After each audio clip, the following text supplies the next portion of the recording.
সুপ্রিয় দর্শক শ্রোতা, আসসালামু আলাইকুম রহমতুল্লাহ। আমরা আজকে একটি দোয়া জেনে নেব, যে দোয়া পড়লে আল্লাহ রাব্বুল আলামিন সকাল সন্ধ্যা সকল বিপদ থেকে নিরাপদ রাখবেন। আল্লাহুম্মা আনতা রাব্বি লা ইলাহা ইল্লা আনতা আলাইকা তাওয়াক্কালতু ওয়া আনতা রাব্বুল আরশিল আযীম। আল্লাহর হাবিব সাল্লাল্লাহু তাআলা আলাইহি ওয়াসাল্লাম হাদিসে পাকে এই দোয়ায়ে মাসনুন, এই দোয়া ইরশাদ করেছেন। হযরত আবু দারদা থেকে এই হাদিসটি বর্ণিত, তাবরানী শরীফে আছে।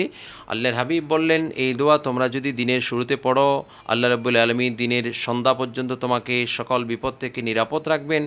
আর রাতের শুরুতে এই দোয়া পড়লে সারা রাত আল্লাহ রাব্বুল আলামিন তোমাকে বিপদ থেকে নিরাপদ রাখবেন। আল্লাহ আমাদের সবাইকে এই দোয়া পড়ার আল্লাহ তৌফিক দান করুন।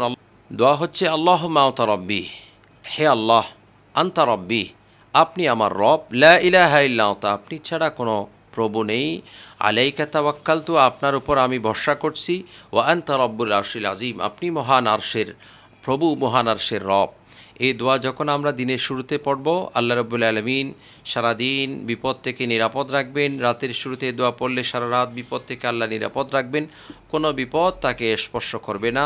আল্লাহ রাব্বুল আলামিন আমাদেরকে এই দোয়া পাঠ করার আল্লাহ তৌফিক দান করুন। আসসালামু আলাইকুম রহমতুল্লাহ।